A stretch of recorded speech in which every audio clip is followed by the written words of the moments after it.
Bagian 2, mantik dalam teori. Bab 5, 2 pengetahuan. Mantik mengkaji atau menganalisis premis-premis yang menjadi penyusun argumentasi dalam setiap ilmu pengetahuan yang bersifat rasional. Ini berarti bahwa pengetahuan non-rasional seperti pengetahuan estetis misalnya tidak masuk dalam kajian mantik.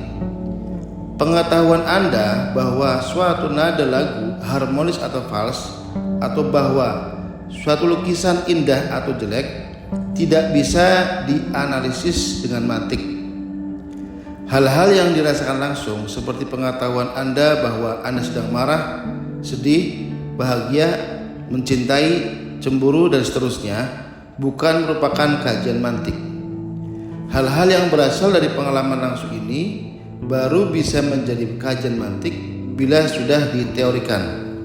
Misalnya kalimat bahwa komposisi yang simetris akan membuat lukisan tampak indah, atau bahwa cemburu adalah tanda cinta, bisa dianalisis dengan mantik. Itu penjelasan yang sederhana, tanpa bermaksud meremehkan perdebatan yang lebih rumit dalam epistemologi, cabang filsafat tentang hakikat pengetahuan. Jika ingin dibuat lebih presisi lagi, bidang kajian dari mantik ialah pengetahuan yang bersifat proposisional, yakni pengetahuan yang dapat ditaruh dalam suatu pernyataan yang bernilai benar atau salah. Dalam kajian balaghah, kalimat yang bisa bernilai benar atau salah ini disebut dengan kalam khobari atau kalimat deklaratif. Pernyataan yang tidak bisa bernilai benar atau salah atau disebut kalam insya'i dalam kurung kalimat interrogatif atau imperatif tidaklah menjadi kajian mantik. Contoh kalam insya'i ialah kalimat yang berisi perintah, pertanyaan, permintaan, harapan, larangan dan sebagainya. Kalimat seperti itu, sholatlah, mohon maaf, jangan mencuri, andai saja aku kaya, dan seterusnya tidak bernilai benar atau salah dan karenanya tidak menjadi kajian mantik. Bila kalimat-kalimat ini diganti menjadi suatu proposisi, misalnya perintah sholat menunjukkan bahwa sholat adalah wajib dan larangan mencuri menunjukkan bahwa mencuri adalah haram, barulah kalimat-kalimat ini bernilai benar atau salah dan karenanya bisa dikaji dengan mantik. Dalam isai sebelumnya saya menyebut tentang trivium, yakni 3 ilmu fondasi yang terdiri dari gramatika, nahwu sorof, logika, mantik, dan retorika balaghah.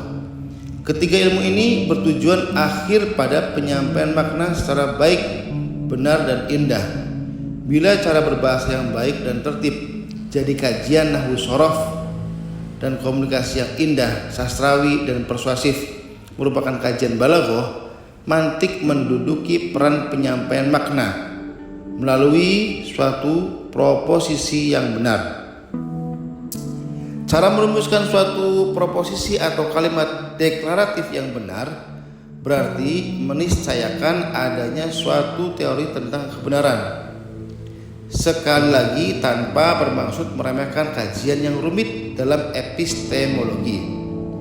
Saya hanya ingin menyampaikan bahwa kebenaran yang hendak dicapai melalui mantik ini ada 2, yakni kebenaran koherensial dan kebenaran korespondensial.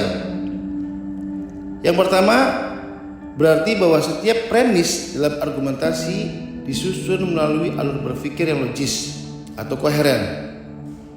Yang kedua berarti setiap premis itu sesuai atau berkorespondensi dengan yang terjadi dalam kenyataan.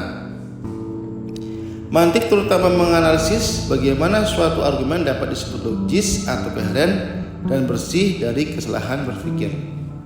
Karena argumen dibangun melalui susunan premis-premis dan premis-premis itu terdiri dari konsep-konsep. Maka analisis terhadap suatu argumen berarti juga analisis terhadap setiap konsep yang menyusunnya. Dalam Mi'yar al-Alim Al-Ghazali menganalogikan argumen dengan rumah. Analisis dalam kurung yang dalam bahasa Arab disebut tahlil atau penguraian terhadap rumah berarti mengurai apa saja bahan yang membentuknya, mulai dari tiang, lantai, atap, dan seterusnya. Dan bagaimana cara bahan-bahan ini disusun agar membentuk rumah? Jadi di sini ada dua jenis analisis, yakni analisis bahan-bahannya dan analisis cara penyusunannya.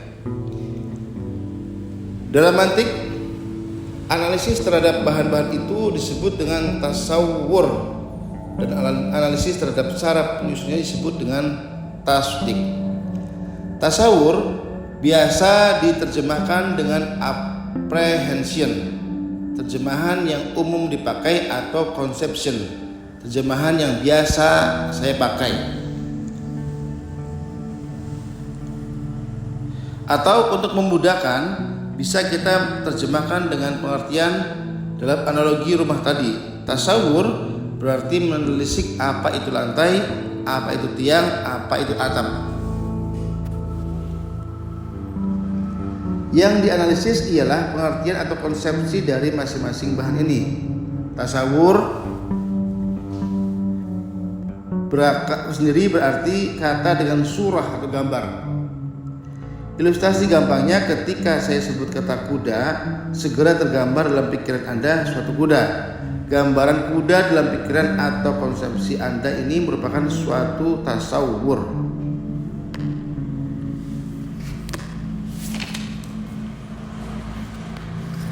Tasdik biasa diterjemahkan dengan affirmation, terjemahan literalnya, atau judgment, terjemahan yang biasa saya pakai.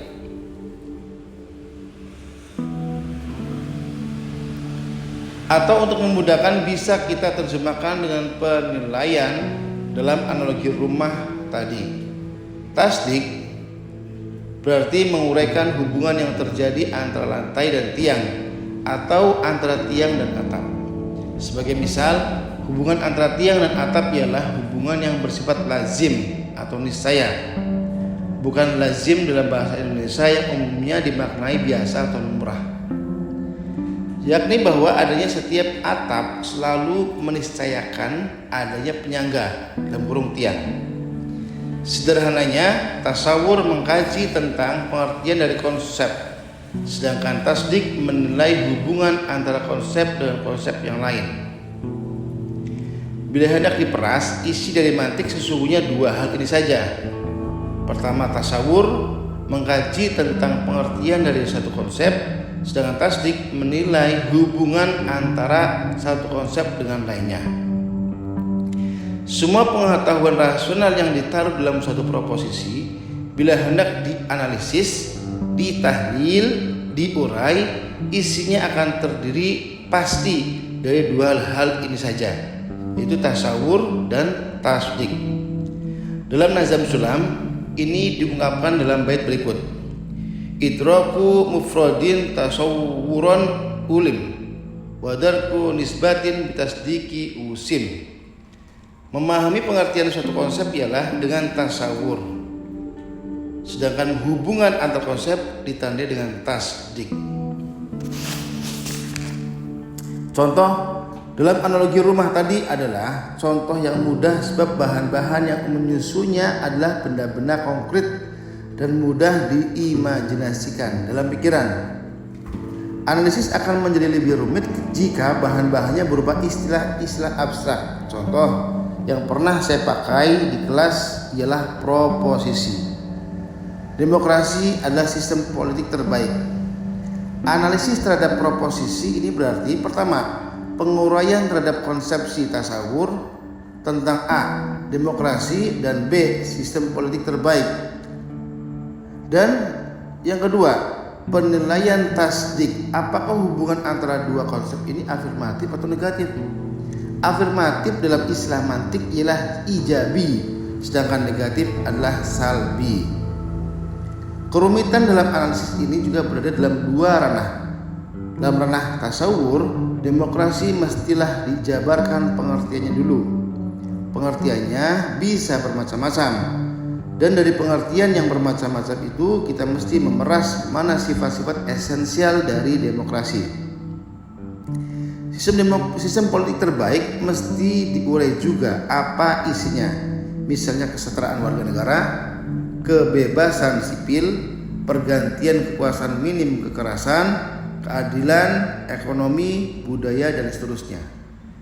Di ranah tasdik, untuk menilai apakah benar demokrasi merupakan sistem politik terbaik, berarti meniscayakan perbandingan antara demokrasi dengan sistem politik lain seperti teokrasi, monarki, dan lain-lain. Bila dapat dinyatakan bahwa dari semua alternatif sistem politik yang ada atau pernah, sedang, atau akan ada, demokrasilah yang paling bisa memenuhi sifat-sifat yang terkandung dalam sistem politik terbaik. Kita bisa menilai bahwa hubungan positif atau afirmatif ijabi atau demokrasi dan sistem politik terbaik. Begitulah analisis alamatik bekerja. Analisis yang demikian ini dapat diterapkan dalam setiap proposisi dalam pelbagai bidang pengetahuan rasional. Misalnya, dalam biologi, manusia muncul ke dunia dari proses evolusi melalui seleksi alam. Dalam fisika, kecepatan adalah jarak dibagi waktu tempuh. Dalam ekonomi dan politik, kapitalisme cenderung melahirkan kesenjangan. Dalam antropologi, budaya merupakan konstruksi sosial, dan seterusnya. Terlepas dari soal benar atau salah, bila dipecah-pecah, setiap preposisi ini mengandung konsep-konsep dua hal tadi, tasawur dan hubungan antara satu konsep dengan lainnya yang disebut dengan tasdik. Mantik menyatakan bahwa apa yang disebut ilmu dalam kurung merujuk pada pengetahuan rasional pada hakikatnya dapat disederhanakan dalam dua jenis ini, yaitu pengetahuan tasawur dan pengetahuan tasdik. Di antara isi tasawur adalah bahasan tentang signifikasi, dalalah, deskripsi, rasem, dan definisi had. Sedangkan isi tasdik adalah bahasan tentang silogisme, deduktif, kias, induksi, istiqra, dan analogi tamsil. Hal-hal ini akan diuraikan dalam isai-isai berikutnya.